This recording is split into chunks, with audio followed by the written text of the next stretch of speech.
stands, one nation, under God, indivisible, with liberty and justice for all. All right, any changes to the agenda? Council will notice that there's been a revised agenda, which was sent to you today and laid out for you. Under general business, we're looking to add item A, which is legislation regarding the city's zoning authority. We're asking the council to consider adopting a resolution supporting the retention of city zoning authority and also approve a letter to our legislators regarding proposed legislation to restrict city zoning authority. Motion to approve agenda as amended. Second. All in favor? Aye. Aye. All right, no presentations. Anybody here for public comment on anything that's not on the agenda?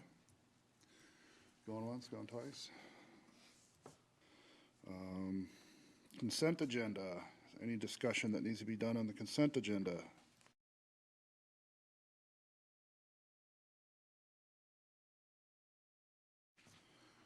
Hearing none, I'll make a motion to approve consent agenda. I motion. Second. All in favor? Aye. Aye. No public hearings, general business.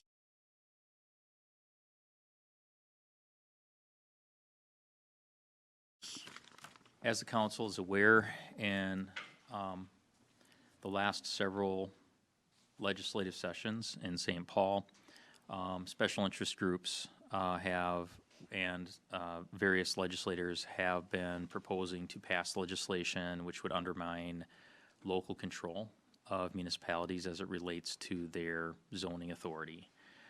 As a city, we have opposed that, and actually at our last meeting we had a discussion about whether or not we would continue to oppose such legislation, indicating that we would support resolutions, letters, etc. that would propose legislation that would be contrary to the interests of our community. We presented for you tonight both a resolution. This is a standard resolution that the League of Minnesota Cities has developed that provides a broad overview of the general issues with the legislation that's currently moving forward. Also a letter which has the same general theme. The extra thing in the letter, which I think is great, is it provides an opportunity for all of the cities that are using that format to identify examples of the things that they have done on their own without being dictated by the legislature and what works best for their community to promote housing and affordable housing in their community. So we've prepared these for your consideration. If the council would like to act on these, we'd be looking for a motion to approve Resolution 2519 and then approving the letter. Can we do them both at one time, or do you need them separate because one's a letter and one's a resolution? You could say so moved and we would be So good. moved. All in favor? We need a second. Oh, sorry. I will second it. All in Gladly. favor? Aye. Aye. Aye. Now, is this the same language that all the cities are kind of following? What More I've or se- less? More or less, cities will tweak it based on particular points they want to make it more accurate for them. Renee worked on preparing these. The resolution is pretty much the standard one. We've reviewed it. We think it's a fair statement. Didn't require modification. We made some tweaks to the, minor tweaks to the letter, and then modified it for the things that we've done. Okay. Thought it sounded really good. Nicely done. All right, move on to reports. Administration. So on this item, we're looking for direction, not necessarily a motion. As the council's aware, we have been participating in the Scale Regional Training Facility since it was established back in 2007. It's a joint powers agreement between Scott County and all of the cities in Scott County.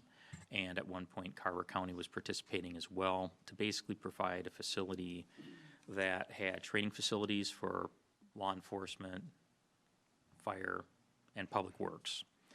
And at the time that it was established, the intent was to provide an opportunity to meet the training needs for the various organizations at a cost that was less than what they were sending people other places, and the added benefits of guaranteed availability, scheduling priority, and we get to control the facility. It was a very cost-effective way to get it established, and it was one of the first regional training facilities in the region and in the state. Facilities that have been established or upgraded since then have done it at a multiples of what we invested into the facility at this point. However, the facility is getting to be 20 years old. A lot of those capital investments that have been made are reaching the end of their lifespan. They're either obsolete, need to be refurbished, or they need to be replaced. The facility itself, being what was originally the mud bath sanitarium facility, and is actually on the historic register, wasn't designed to be a public safety facility. So a little bit of square block going into the round hole. And so it's a little rough around the edges, and to be blunt, the operating strategy has been to put as little investment back into the facility as possible to keep costs as low as possible, and that is starting to show on the facility.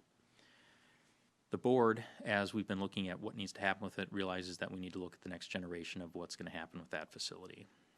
First was taking a look at the need. That was the first study that I included in your packet as council. That raised a number of questions related to the facility, like, well, what can you actually do on the site? What investments need to be made? What should be included in a future facility? Should the facility be located someplace else? So the second study took a look at answering those questions. We called it the Lego study. It basically took a look at what can you accomplish on that site with some rough costs associated with it, because there was some opinions being expressed that you couldn't do much on the existing site. It turns out you can do quite a bit. There's also opportunities to acquire land immediately adjacent to the site. So the question was, should that be pursued to be able to do more at the site? Once that was completed, then it became down to, okay, but what are you going to do? How much are you going to pay? And so the last study, which is just the financial pro forma, took a look at various scenarios, sample scenarios of what you might do and phase it in over a period of time. And then based on the current cost sharing or cost allocation formula and the current participants and members of the RTF, what that might look like if we had to basically pay full boat for it, so to speak, or if we could maybe get the state bonding to cover up to half of it. One of the things that we have to point out is if we really don't do anything but just maintain the facility as it is, it will likely be an increase in costs.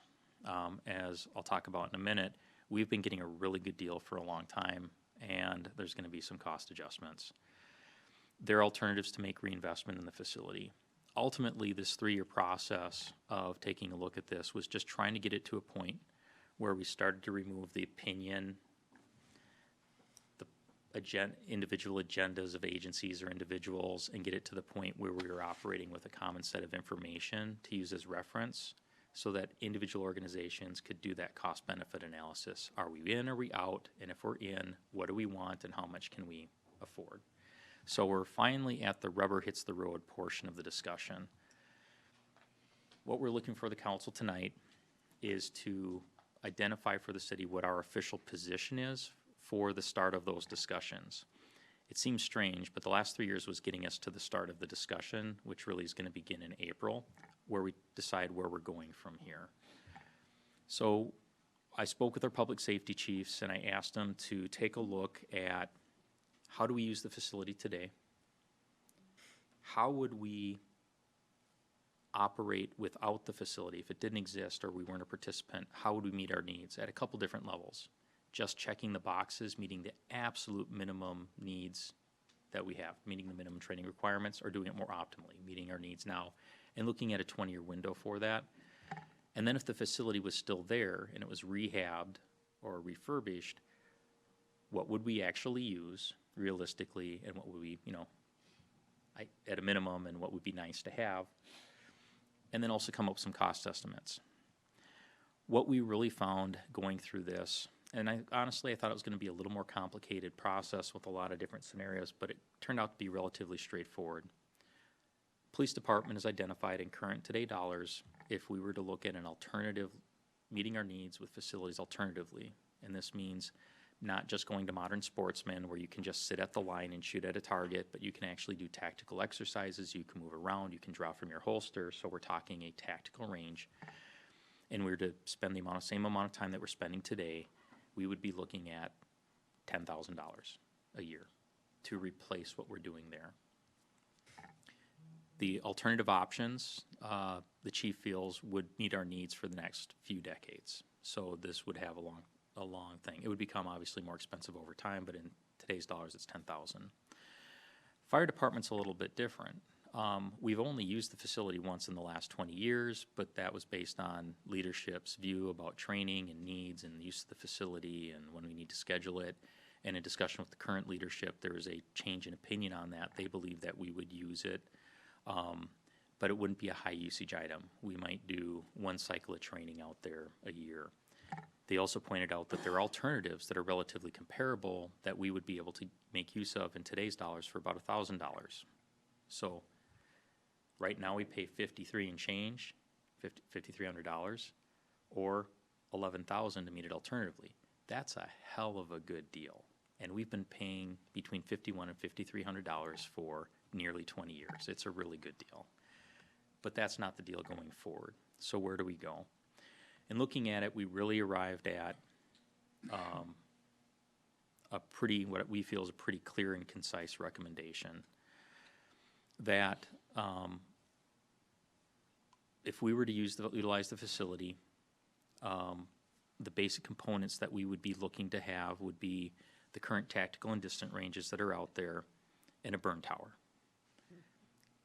If within the budget you can also accommodate an indoor range and a modular live fire facility, which is a shoot house where you can move walls and change up scenarios, and a virtual simulator, and the use of a force training or a mat room, that would be great, but not absolutely necessary.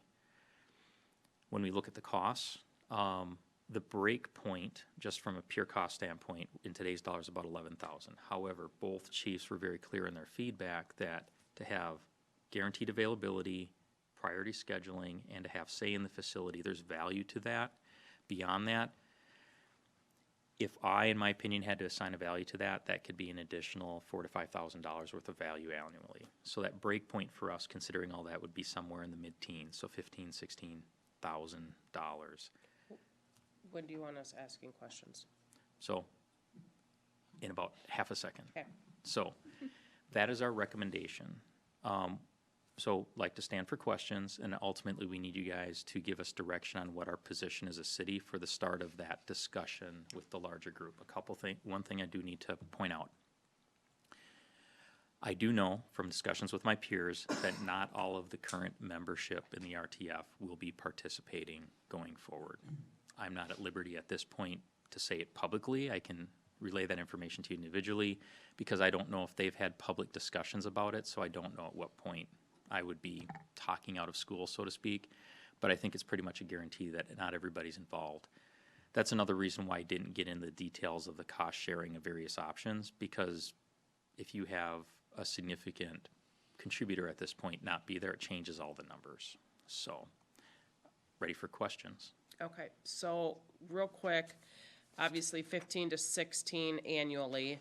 If you're looking at the assumed operating expenses price point with half state funding, am I reading this correctly is what I'm trying to ask. It's $14,461 for $34.6 million. Is that for their renovations, $34.6 million? Am I reading this correctly? So, It's on page 220. so as we're doing this, well, that's if everybody continued to participate at the Right, level but that they that's, do. I'm looking at it correctly saying if everyone contributes and we're at that 15 to 16 range and say we fall in at that 15,907, they would be looking at a $41 million renovation, right? Am I reading that correctly? That's a lot of money for a renovation. Knock it over, start over. That's what I'm thinking. Yes, so what they're saying is the 3.5, the 9.4, the 21, the 34, the Yeah, 41. so that's the Yes. dollar amount in the renovations or the rehab or tearing it down and rebuilding it. Yeah, it would be the principal amount of the cost of the renovation. Okay. And how is this 15 to 16,000 annually for how many years?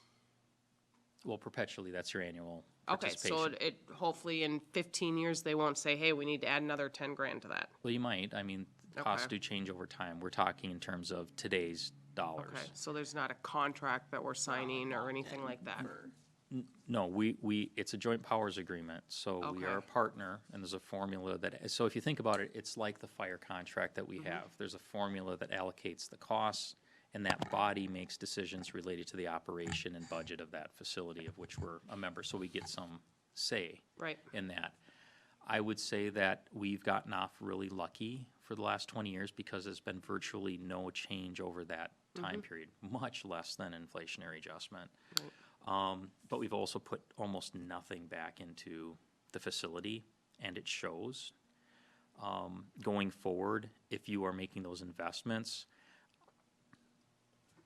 in my role on the board, I would suggest that we're properly budgeting from a capital standpoint for the repair, replacement, refurbishment of the investments that are then made. The state has also started to take more of a position that if we help you build something new, we're not helping you replace it and refurbish it every single cycle through our bonding. You need to figure out how to maintain it. So I think that would have to play into it. So yes, but I don't believe it's gonna double every year, but I think you could assume there would be some reasonable inflationary escalation of costs over time. And I know, I ton of reading, and I'm spacing it right now, but which fund does this come out of? This is a general fund. Okay. Historically, the fire department hasn't used it, so it's been entirely in the general fund because that's where law enforcement is. But if they use it on regularly, we would like 10%, 8%. There would be a proportion amount that would be allocated to the fire department, but it would be relatively small. And if we decide to go with the 15 to 16, when would it start? Are we talking yet this year, so it's not in our budget, or could it be Oh, next good Lord, year? no. Okay, So we're just okay. starting the discussion. Realistically, you're gonna have to get consensus on who's involved and what you're doing going forward. So the 2030 is probably when it would start. I think you're realistically talking 2027, realistically at the earliest, in part because there's existing debt service that needs to be retired that's gonna free up capacity for something going into the future. Okay. But it really depends. There's a number of scenarios that this could play out. One could be, well, we're gonna shoot for this, but we can't afford to do it until we get state funding, so the timing may be dictated on state Right. funding. There could be, well, we're gonna try and ride this out for X number of years until we're gonna plan for it, but it might be planned for 2030 and we're gonna extend it till then. So those are discussions which are yet to come. Again, this is with the feedback that I bring to that board meeting on April 11th, plus what's brought for the other cities, it'll be the starting point for all of those discussions. Okay. So there'll be much more to come. Okay. I was just making certain that we had time to budget for it. So- And not only we, and that would be one thing I advocate for, is we need to know this is coming within a reasonable time frame. But I'm assuming that my peers in other communities are gonna have the same position, that we just can't, unless it's the same drop amount we're check. doing today or a relatively small change, we just can't shift gears instantly. Okay, perfect. All right, I'm done with my questions. Thank you. I know it was in our packet materials too, but just curious to know the folks that are potentially walking away. Are they building their own facilities? Are they partnering with other folks?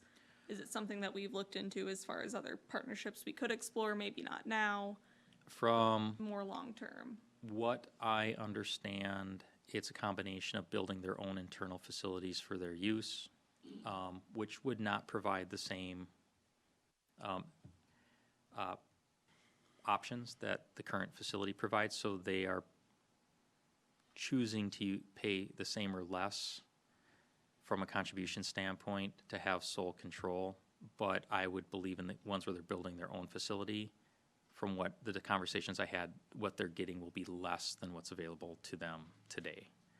But there's advantage of it. They don't have to travel. They own it. They have full control of it. And it may be less than what their contribution would be here. Other folks are just using other facilities. They're, in that case, it's usually a facility is cheaper or closer or both for a variety of reasons. Like a partnership facility, though, still, where other cities and counties are buying in? or- There would not be a partner, they're gonna be a user. So they're gonna be a customer at those places, is my understanding. what you see a lot of is larger cities are building their own facility, which basically is a mat room, an indoor range, where at the RTF, there's a really nice outdoor, long range. So you may not have as many amenities, but it's not like they're building these giant facilities either. And then you basically have 3 large facilities that are multi-agency membership users. We can use those facilities as well, but we're not members, so we don't get priority. It's first come, first serve, and you pay basically à la carte. Whatever you use there, you pay by the hour. And that's where you came up with that $10,000. Right, if we did not participate in the RTF going forward, what would we pay to go to the Hero Center or to these other places? What do they charge per hour for this training, this training, this training? How many times a year do we do those? How many officers? How easy is it to get in there? So we did all that research. And that's kind of where we came up with okay, we're paying this here. If we go there, what would we pay? And that doesn't factor in the inconvenience of driving to Cottage Grove or to Maple Grove or to, much further away. And then, yeah, so you gotta kind of factor in some of that stuff too. But when people are doing their own facilities, like Lakeville's going to be doing, Rosemont did, it's usually a small indoor range, a mat room, but, they don't have the long outdoor ranges. They can't do some of the stuff we can at the RTF. At the RTF, it's out, the short range is outdoor, but it's tactical. You can move, there's moving targets. You can pull a squad in. I mean, you can do more of And the isn't tactical that the one where elements. you can holster and pull out and, Yeah. yeah, okay. You need any action on that, or are you just under advisement? So I need direction from the council. I guess the basic question is, do you agree with the recommendation that we've provided to you regarding the city's position? I am a yes. I'm a yes as well. What I also heard, though, is that it would be the council's desire that if as we move on in the process and we are still a participant, that there's sufficient lead time for us to be able to adjust our budget accordingly to reflect whatever we're arrived at. yes. Yep. Okay. Okay, that's what I need. Thank you. All right, moving on.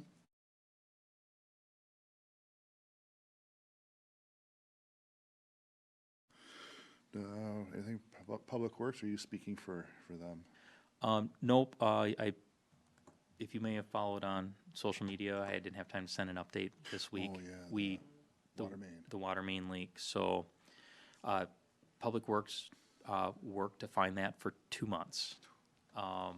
Usually when you're talking a water main, this is not like an incredibly large, but it's a large volume of water. Usually it'll be visible. It'll either be literally bubbling out of the ground, somebody's driveway is gonna cave in, or there'll be a big wet spot where it's normally relatively dry.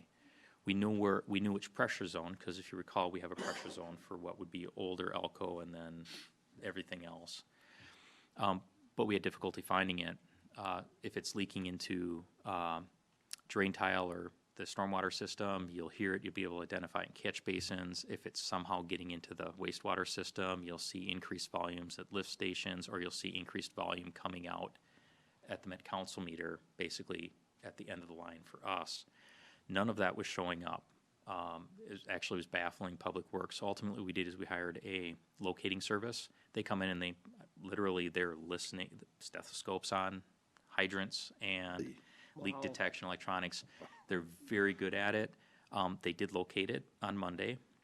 It is in one of the few remaining original pieces of pipe that we have in the ground. It's basically down on France Avenue, just south towards the corner, just before you go into the old Elko downtown. It's basically under a driveway. It's in a spot where it's under a culvert under a driveway, and it's shallow enough that they think this year where it got cold but we didn't have snow, it was a freeze snap. Is this right by Maryland, It's right Walter? by the house that's immediately south of the old PD building. Okay, okay. The interesting part is in that location, you would have expect that it would be coming out of the ground, it would be filling the ditch, you would see it running in. None of it. In fact, they didn't even encounter wet until they actually got close to the pipe. It baffled everybody. Nobody's seen anything like it. They figure it basically traced the pipe until it hit a sand vein and then went out to the wetland. Wow. So, you have anything to add on that, Luke? No. Okay. So highly unusual, but we did find it, we did fix it, and then, of course, we're gonna monitor usage on the system to see, make sure that was it, but Yeah. they're 99% sure it was. Nice. I have nothing else under Public Works. All right, chief? Just want to thank you guys for proving us to, I know it's been on the books for a while, but for authorizing us to hire the next officer. It'd be good to have Absolutely. now they have a power car and some extra help. That's it. Excellent. Nothing, unless you guys have anything for me. Community development, You don't have a joke for us? Come on. no jokes. Guys You don't come have a prepared. rich joke? I was doing homework and I failed. Next Gonna time, get bring that it book, in. that book. Any of engineering jokes. words of wisdom? Rich's book of jokes Yeah. or something. For community development, the Planning Commission met on Tuesday night. They reviewed another concept plan for Dakota Acres Townhome Development. They basically expressed general support. There are some conditions that they gave back to the developer, but I think it's getting pretty close.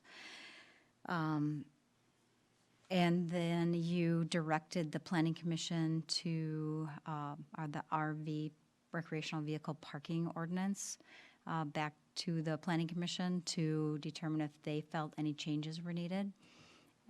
We did talk to them about the potential conflict between a ice house and a camper, and after some discussion, the Planning Commission unanimously recommended that the ordinance is good the way it is, and they are not recommending any changes.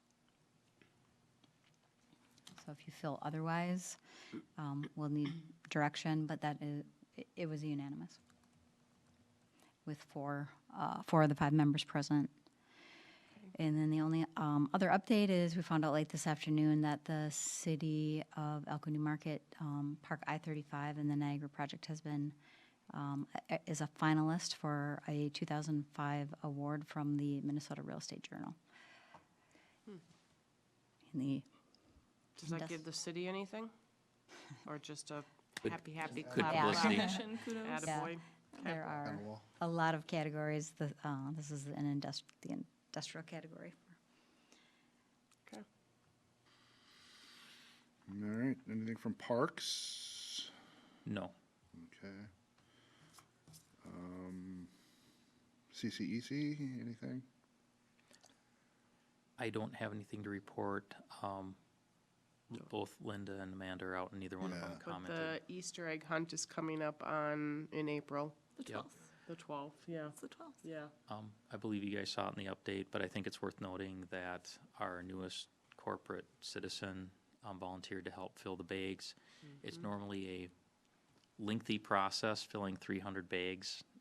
With a handful of volunteers, they showed up with 25 people, got it done in 20 minutes. It was amazing. Wow. And they also donated a massive amount of cases of water, big surprise for our events for the year, so, Is that where all that came from in there? yeah. Okay. Other, scale, executive committee? Anything to report? Not at this point. Okay, service delivery, We're still working on our 2 big projects right now. The first one is the insurance consortium, looking into going a larger insurance pool. So that is continuing to move forward. I don't have any immediate updates. We're supposed to be getting an update on that at service delivery, I believe, at next month's meeting. Moving forward, right now, there's just discussion related to governance. The big question, on the governance side, I think the big question is gonna be proportionality of stakeholders. So right now, under state law, every participant gets a vote.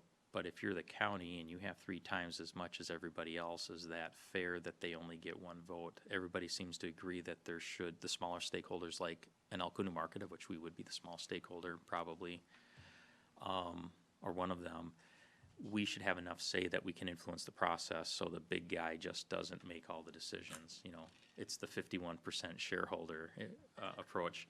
But at the same time, I think there is some sensitivity to the fact that if they have a substantial, or the large, you know, if you have people like a Shakopee, but even Scott County just dwarfs everybody else at this point, has that many stakeholders, maybe they should have more than just a single vote, that which may require special legislation. There's other governance issues that'll have to be worked through, but that's gonna be the big project, I think, for the first half of this year, and we'll continue to go from there. The other item is animal control. It's one of those things that flies under the radar. It's a service that most cities provide, and we have been really, really lucky that we have had the same animal control service for nearly 20 years, and they provide good, consistent services, very relatively cost effectively. You see the bills and you're going, wow, that's expensive. No, that's cheap. In the more rural areas like us, we don't have the option of having CSOs to pick up, feed, and water the doggies. We don't have several boarding facilities or veterinarians that we can board animals at, and there's a cost to that. And so there's becoming a question about, on the northern portion of the county, their animal control service is basically defunct, so they're really scrambling in how they're gonna provide it at all. On the southern portion of the county and the cities that are part of our little consortium, our current provider, they're a family operation. At some point, they will no longer be able to do it. And so it's a longer-term question of how do we meet our services after that. And so there is a larger question. What you find out when you talk to other communities is this is not an uncommon issue. At our last meeting, there was a discussion of, do we need to provide animal control services beyond what is statutorily required, which is largely dealing with dangerous dogs? So do we even license animals, and do we even pick up stray dogs? There are jurisdictions out there that do not. They only handle what is minimally required, and the rest of it's civil. If that dog is running in your yard, it's a civil issue. We do not deal with it. The police department does not deal with it. It's not a local ordinance issue.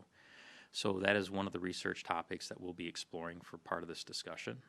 And then the larger question of where we go from here. It's not going to be a quick discussion, and it'll be one of our ongoing projects through this year, I would say. Okay. More to come. Anything for I-35? We have not met since before our last meeting, still finalizing our project coordination map. We are up there, still close to the top, which is good to see. They're not in order of priority. Ours happens to be the second one on the list, so it feels really good. Yes, absolutely. Especially given it wasn't really, it was in the other category prior to this. Took a year ago. Yeah. All right, is there any discussion that we need to have? Nothing for me. Motion to adjourn? I will second that. All in favor? Aye. Aye.